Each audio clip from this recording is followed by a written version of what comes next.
નમસ્કાર વિદ્યાર્થી મિત્રો, સ્વાગત છે તમારું આપણી યુટ્યુબ ચેનલ પર। અને આજે આપણે જોવાના છીએ ધોરણ 10 સામાજિક વિજ્ઞાન વિભાગ એ જે ખરા ખોટા છે ગાલા એસાઇનમેન્ટ નો એ આજે આપણે જોવાના છે મિત્રો। જો તમે આપણી ચેનલ પર નવા આવ્યા હોય તો ચેનલને જરૂરથી સબસ્ક્રાઇબ કરો, આપણા વિડીયોને લાઈક કરવાનો મિત્રો ભૂલતા નહીં કે આપણે આ ગાલા એસાઇનમેન્ટ સોલ્યુશન આપણે બનાવેલું છે। તમે બીજા વિડીયો મેળવવા માંગતા હોય તો નીચે પ્લેલિસ્ટ આપેલી છે, અને તમે આ ગાલા એસાઇનમેન્ટ પીડીએફ મેળવવા માંગતા હોય તો ફક્ત ને ફક્ત 50 રૂપિયા કિંમત રાખેલી છે। નીચે ડિસ્ક્રિપ્શનમાં નંબર આપેલો છે, એના પર કોલ કરો, આ મેળવો। તો ચાલો મિત્રો શરૂ કરીએ આજનો વિડીયો। ધોરણ 10 એક્સેલ ગાલા એસાઇનમેન્ટ વિભાગ એના જે ખરા ખોટા છે એના તો કે ભારતમાં વિશ્વની વિસ્તારની દ્રષ્ટિએ 7મા ક્રમે છે, તો સાચું છે મિત્રો। ત્યારબાદ બીજો સાંસ્કૃતિક વારસો એટલે કુદરત સર્જિત વારસો, મિત્રો આ વિધાન ખોટું છે। સાંસ્કૃતિક વારસો એટલે કુદરત સર્જિત વારસો એટલે નથી। આપણા રાષ્ટ્રીય મુદ્રામાં 3 સિંહોની આકૃતિ છે, મિત્રો આ ખોટું છે, કેમ કે આપણા જે રાષ્ટ્રીય મુદ્રા છે એમાં 4 સિંહો છે, એક સિંહ પાછળની તરફ હોય છે જે આપણને દેખાતો નથી। ત્યારબાદ છે ચોથો, દ્રવિડમાં માતૃમૂલક કુટુંબ પ્રથા પ્રચલિત હતી, ખરું મિત્રો। એમાં બધા એક સાથે રહેવાની માતૃ પ્રથા એટલે માતૃમૂલક કુટુંબ પ્રથા પ્રચલિત હતી। ત્યારબાદ પાંચમો, અલ્પાઇન લોકો કિરાત તરીકે ઓળખાતા હતા, તો ખોટું મિત્રો। અલ્પાઇન લોકો કિરાત તરીકે નતા ઓળખાતા। મિત્રો તમે હજુ સુધી આપણી ચેનલને સબસ્ક્રાઇબ ના કરી હોય તો જરૂરથી આપણી ચેનલને સબસ્ક્રાઇબ કરો, કેમ કે આપણી ચેનલ પર અસાઇનમેન્ટના બધા સોલ્યુશન છે અને સ્વાધ્યાયના પણ સોલ્યુશન આપણી ચેનલ પર ઉપલબ્ધ છે, અને કેટલાક નિબંધો પણ છે, ને એ ટોટલી એજ્યુકેશનને લગતા જ આપણી ચેનલને છે, એટલે તમને આ ખૂબ જ ઉપયોગી છે। તે માટે આપણી ચેનલને મિત્રો સબસ્ક્રાઇબ કરવાનું ના ભૂલો, ફટાફટ મિત્રો સબસ્ક્રાઇબ કરો। ત્યારબાદ ભારતના દરિયા કિનારા કુલ લંબાઈ 8525 એટલે કે 8525 કિલોમીટર છે, ખોટું છે મિત્રો। ત્યારબાદ છે ભારતમાં જરીકામના હુનર માટે સુરત જાણીતું છે, ખરું। જરીકામ માટે સુરત છે અને જડતર કામ માટે રાજસ્થાનનું બિકાનેર શહેર છે, મિત્રો યાદ રાખજો। ત્યારબાદ છે ત્રીજું, ચિત્રકલાનું સ્થાન વિવિધ કલાઓમાં અગ્રીમ છે, ખરું મિત્રો। ચિત્રકલાનું સ્થાન વિવિધ કલાઓમાં અગ્રીમ નથી, કે ચિત્રકલાને આપણા બધી કલાઓમાં ખૂબ જ મહત્વ આપવામાં આવે છે। ચોથું જોઈએ, સંગીતના મુખ્ય 9 સ્વરો છે, ખોટું। સંગીતના મુખ્ય 5 કે 6 સ્વર છે, મિત્રો તમે ચોપડીમાં ચેક કરી જજો। અભિજ્ઞાન શકુંતલમ નામની રચના મહાકવિ કાલિદાસે કરી છે, ખરું મિત્રો। અભિજ્ઞાન શકુંતલમ પછી કેટલીક છે, મને અત્યારે યાદ નથી આવતી। ત્યાર પછી ત્રીજો પાઠ, મોહેંજો-દડો નગર રસ્તાઓ 9.75 મીટર પહોળા હતા, યસ મિત્રો ખરું છે। 9.75 મીટર એ જે રસ્તાઓ હતા, તમે વિચાર કરો કે 9.75 મીટર કેટલું થઈ જાય છે, 1 મીટરમાં જ એટલે કેટલું બધું થઈ જાય છે। ત્યારબાદ બીજો પ્રશ્ન છે, ધોળાવીરા ખરીદ બેટમાં આવેલું છે, તો મિત્રો આ વિધાન છે એ ખરું છે, ખરીદ બેટમાં આવેલું છે। ત્યારબાદ ત્રીજું, સારનાથનો સ્તંભ ભારતની શિલ્પકલાનો શ્રેષ્ઠ નમૂનો છે, ખરું। સારનાથનો જે સ્તંભ છે ભારતની શિલ્પકલાનો શ્રેષ્ઠ નમૂનો છે। ચોથું, ગોપુરમ એટલે મંદિરનું ગર્ભગૃહ, ખોટું। તો આ વિધાન ખોટું છે, ગોપુરમ એ મંદિરનું ગર્ભગૃહ નથી। ત્યારબાદ છે પાંચમો પ્રશ્ન, મંદિરના સ્તંભો વાળા ઓરડા એટલે કે મકસુરા કહે છે, ખોટું। તો મસ્જિદના જે સ્તંભો વાળા ઓરડા હોય છે એને મકસુરા નથી કહેતા મિત્રો। મિત્રો આપણી ચેનલ પર તમને આટલું સોલ્યુશન કરાવવામાં આવે છે, તો પણ તમે આપણી ચેનલને સબસ્ક્રાઇબ કરતા નથી। સબસ્ક્રાઇબર એટલા ને એટલા જ છે, ફટાફટ મિત્રો આપણી ચેનલને સબસ્ક્રાઇબ કરો।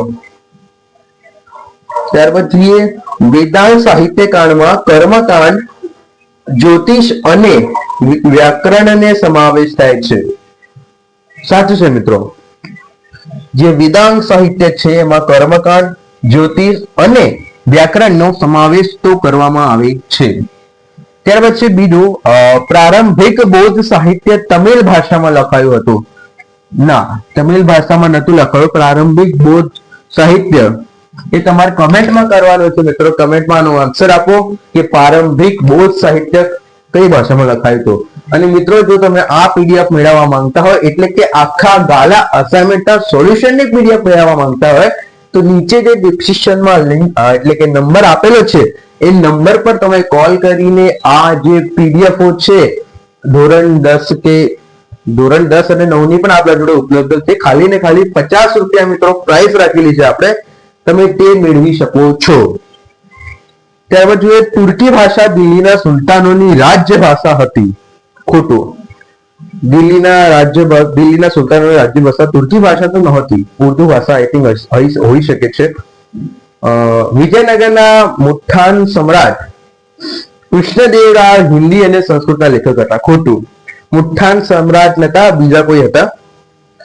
પ્રારંભિક જે સાહિત્ય પાલી ભાષામાં લખાયું છે ને આ સાહિત્ય 3 ભાગોમાં વહેંચ્યું છે એ તેને ત્રિપિટક તરીકે ઓળખવામાં આવે છે, જેને સુત પિટક અને વિનય પિટક અને અભિગમ પિટકનો સમાવેશ થાય છે. મિત્રો આ આન્સર ખોટું છે.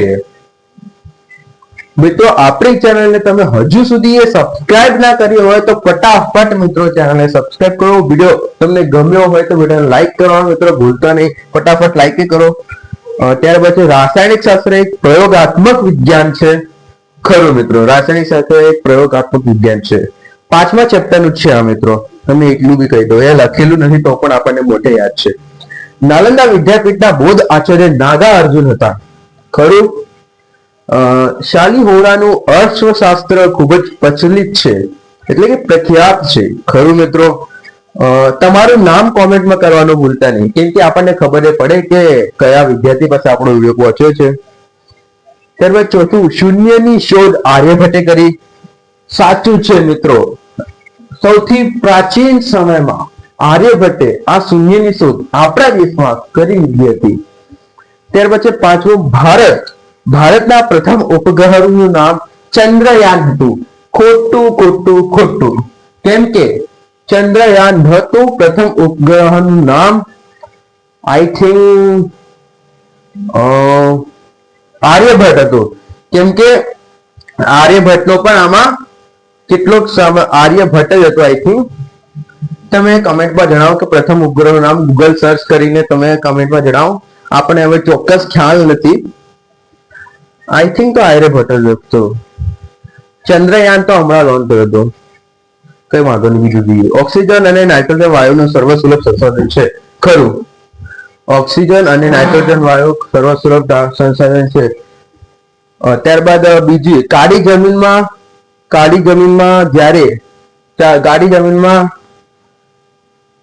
જ્યારે ભેજ સુકાય છે તેમાં પાટો તિરાડો પડી જાય છે.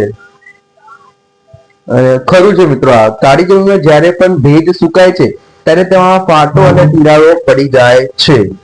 ત્યારબાદ છે ત્રીજું, રણ પ્રકારની જમીનમાં દ્રાવ્ય ક્ષારોનું પ્રમાણ વધારે હોય છે. ખરું છે મિત્રો કે રણ પ્રકારની જમીનમાં દ્રાવ્ય ક્ષારોનું પ્રમાણ વધારે હોય છે. સામાન્યપણે મળી આવતા સંસાધનો સામાન્ય સુલભ સંસાધનો કહે છે. સામાન્યપણે મળી આવતા સંસાધનોને સામાન્ય સુલભ સંસાધન કહે છે. મિત્રો આ વિધાન ખરું છે. ત્યારબાદ છે 5મો, પડખાઉ જમીનનું બીજું નામ લેટેરાઇટ જમીન છે. આ વિધાન પણ મિત્રો ખરું છે. અને મિત્રો તમે હજુ સુધી આપણી ચેનલને સબસ્ક્રાઇબ ના કરે તો જરૂરથી મિત્રો ચેનલને સબસ્ક્રાઇબ કરો. ત્યારબાદ જોઈએ મિત્રો, અનામત જંગલોની દેખભાળ સરકારી તંત્ર દ્વારા કરાય છે. વિધાન સરાસર ખોટું છે મિત્રો. નવીનીકરણ એ માનવીના વિકાસ યાત્રાનું પરિણામ છે. વિધાન ખરું છે. વાઘ પરિયોજના 1971માં શરૂ કરવામાં આવી હતી. વિધાન ખરું છે. એક શિંગી ગેંડા મોટી સંખ્યામાં ગુજરાતમાં જોવા મળે છે. ના મિત્રો, આ જવાબ ખોટો છે અને સાચો જવાબ તમારે ચોપડીમાં શોધીને તમને કમેન્ટમાં લખવાનો છે મિત્રો, જેથી તમારી મહેનત ડબલ થઈ જશે અને તમને પરીક્ષામાં યાદ રાખવામાં સરળતા રહેશે. અને મિત્રો ચેનલને સબસ્ક્રાઇબ કરવાનું તો ભૂલતા જ નહીં, કેમ કે આ ચેનલ પર આવી રીતે તમને સારી રીતે તૈયારી કરવામાં આવે છે અને કેટલાક બધા વિડીયો પણ તમારા માટે ઉપયોગી છે મિત્રો બધા. 5મો છે, ગુજરાતમાં માત્ર 3 જ જૈવ આરક્ષિત ક્ષેત્રો છે. ખોટું. આઈ થિંક 30 જેટલા હોય છે. પ્રોપર આંકડો નથી ખબર કે એના આસપાસ જ છે. તમારે કમેન્ટમાં જણાવવાનું છે. કમેન્ટ બોક્સ પબ્લિક માટે હોય છે, એ તમારે ભરવાનો છે મિત્રો. ભારત એક કૃષિ પ્રધાન દેશ છે. સાચું. ચોમાસામાં લેવામાં આવતો પાક જાયદ પાક કહેવામાં આવે છે. ખરું. ઘઉં એ ઉષ્ણકટિબંધીય પાક છે મિત્રો. આવી ગયું તમારા માટે. ઘઉં એ ઉષ્ણકટિબંધીય પાક નથી તો શું છે? આ ક્વેશ્ચન પોતાને કરવાનો છે. જો ઘઉં આ ના હોય તો શું હોય? આ રીતે જ ટોપર્સ કરે છે અને એ આવી રીતે જ આગળ વધે છે મિત્રો. તમારે પણ આ રીતે કરવાનું છે. ચોપડીમાંથી ફટાફટ આ ક્વેશ્ચનનો આન્સર જોઈ લો તમે. ઘઉં એ ઉષ્ણકટિબંધીય પાક છે, એ વિધાન જ ખોટું છે. સાચું શું છે તમે કમેન્ટમાં લખો. ભારતમાં 3 એટલે કે સફેદ 3 ના બદલે અહીંયા મિત્રો પ્રિન્ટિંગ મિસ્ટેક છે. 3 ના બદલે રૂ આવે છે. ભારતમાં રૂ સફેદ સોના તરીકે ઓળખાય છે મિત્રો. ખરું છે. ભારતમાં આટલું બધું રૂ હોય છે કે એ ભારતમાં એને નામ સફેદ સોનું તરીકે કહેવામાં આવ્યું છે. ત્યારબાદ છે 5મો, વિશ્વમાં રબરના ઉત્પાદનમાં ભારતનો પ્રથમ ક્રમે છે. વિધાન મિત્રો ખોટું છે. ફટાફટ જો ભારતનો રબરના ક્રમ કયો છે. ભારતમાં જોઈએ પૃથ્વી પર જળ સંસાધનનો મુખ્ય સ્ત્રોત વૃષ્ટિ છે. ખરું છે મિત્રો, વૃષ્ટિ છે. ભારતમાં લગભગ 84% જળ સિંચાઈ માટે ઉપયોગી છે. સાચું. ઈસવીસન 1882 માં ઉત્તર પ્રદેશની પૂર્વીય ગંગાનું નહેરનું નિર્માણ કરવામાં આવ્યું હતું. વિધાન ખોટું છે. આઈ થિંક તમને આ ચોપડીમાં નહીં મળે મિત્રો, ડાયજેસ્ટમાં જોવું પડશે તમને. કુવા અને ટ્યુબવેલ સિંચાઈના મુખ્ય માધ્યમો છે. ખરું. હીરાકોણ સિંચાઈ યોજના મહાનદી પર આવેલી છે. ખરું. દેશની કુલ આવકને માથાદીઠ આવક કહેવામાં આવે છે. મિત્રો આ વિધાન ખોટું છે. આ થોડું ફરાઈ દીધું છે. તમારે આને સીધું કરવાનું છે અને કમેન્ટમાં તમારે લખવાનું છે. ચેનલને મિત્રો સબસ્ક્રાઇબ કરવાનું ના ભૂલતા, વિડીયોને લાઈક કરવાનું ના ભૂલતા. તમારા આજે આ વિડીયો છે આ તમારા મિત્રોને આ શેર કરો ફટાફટ. ભારત વિકાસશીલ દેશ, વિકસિત દેશ છે. ખોટું મિત્રો. જો મારા મોઢામાં આવી ગયું ને વિકાસશીલ દેશ છે, કેમ કે આ યાદ જ કરેલું છે કે ભારત એક વિકાસશીલ દેશ છે અને અહીંયા લખેલું છે ભારત એક વિકસિત દેશ છે. મિત્રો આ વિધાન જ ખોટું છે. વિકસિત દેશ હવે ઉત્તર. આ તમારે કમેન્ટમાં કરવાની જરૂર નથી, મેં અહીંયા જ કહી દીધું છે. ત્યાર પછી આવક મેળવવાનો કે ખર્ચ કરવાનો હેતુ ન હોય તે પ્રકૃતિને બિનઆર્થિક પ્રવૃત્તિ કહે છે. ખરું. આવક મેળવવાનો કે ખર્ચ કરવાનો હેતુ જ નથી આપણો તો આ પ્રવૃત્તિને આપણે બિનઆર્થિક પ્રવૃત્તિ કહીશું. ત્યારબાદ શ્રમ અને ઉત્પાદનનું નિર્જીવ સાધન છે. શ્રમ એ ઉત્પાદનનું નિર્જીવ સાધન છે. ખોટું નથી. ત્યારબાદ 5મું, બજાર પદ્ધતિને એટલે કે મુક્ત અર્થતંત્ર તરીકે ઓળખવામાં આવે છે. મિત્રો થોડીક પ્રિન્ટિંગ મિસ્ટેક. બજાર પદ્ધતિને મુક્ત અર્થતંત્ર તરીકે ઓળખવામાં આવે છે. વિધાન ખરું. મિત્રો ત્યારબાદ આર્થિક ઉદારીકરણના પરિણામે દેશમાં ઉત્પાદનમાં વધારો થયો. ખરું. બીજું છે 1 જાન્યુઆરી 1995 માં વ્યાપાર સંગઠન WTO ની સ્થાપના કરવામાં આવી. વિધાન ખરું છે. ત્યારબાદ જોઈએ ત્રીજો, WTO ભેદભાવ વિના આંતરરાષ્ટ્રીય વેપારને પ્રોત્સાહન પૂરું પાડે છે. વિધાન મિત્રો ખરું છે. અને મિત્રો તમને કોઈ ડાઉટ હોય તો તમે કમેન્ટમાં જણાવી શકો છો. ચેનલને સબસ્ક્રાઇબ કરવાનું ના ભૂલતા. વારવાર કહેવું પડે છે કેમ કે તમે નથી કરતા. આ ચેનલ પર આટલા બધા ઉપયોગી વિડીયો છે, તમે જોઈ શકો છો. 150 કરતા ઉપયોગ હવે અપલોડ થઈ ગયા છે. 150 કરતા વધારે વિડીયો. અને જો તમે કેટલાક મહિનાઓ પછી જોયો છો આ વિડીયો તો આ તો કેટલાય થઈ ગયા હશે વિડીયો અપલોડ. તમે ચેક કરજો ખાલી કેટલા વિડીયો દેખાય છે તમને. અને ત્યારબાદ જોઈએ ભારત સરકારે ઈસવીસન 1991 માં વાયુ પ્રદૂષણ નિયંત્રણ ધારો પસાર કર્યો. ખોટું. આવે જ નહીં. ભારતમાં ઈસવીસન 2011-12 માં ગરીબીનું પ્રમાણની વસ્તી 21.92% હતું. ખરું મિત્રો. જે આ જે 5 છે એની જે પાઠ નું પહેલું પેજ છે એના પર કેટલા બધા નંબર્સ આપેલા છે એ યાદ કેવી રીતે કરવા, એ તમારે મોટો ક્વેશ્ચન હશે. તો એનો ઉત્તર છે મિત્રો રિવિઝન, રિવિઝન અને રિવિઝન. જેટલી વાર તમે રિપીટ કરશો એને આ યાદ રહી જશે મિત્રો. ત્યારબાદ જોઈએ રાષ્ટ્રીય ગ્રામીણ યોજના, એટલે કે રાષ્ટ્રીય ગ્રામીણ રોજગાર બાહેધરી યોજના એટલે કે મનરેગા રોજગાર લક્ષી કાર્યક્રમ છે. ખોટું. અને તમને બોર્ડમાં ટોપ કરવું હોય તો મિત્રો આપણી ચેનલને સબસ્ક્રાઇબ કરવાનું ના ભૂલો, ના ભૂલો, ના ભૂલો. જો ભૂલી ગયા તો પછી તમે ટોપ કરવાનું રહી જશે મિત્રો, કેમ કે આટલી બધી આઈએમપી આપણે આપીશું કે તમને કરતા કરતા થાકી જશો પણ આઈએમપી જોતો નહીં થાકો. ત્યારબાદ છે ત્રીજું, ગરીબીના મુખ્ય કારણ બેરોજગારી છે.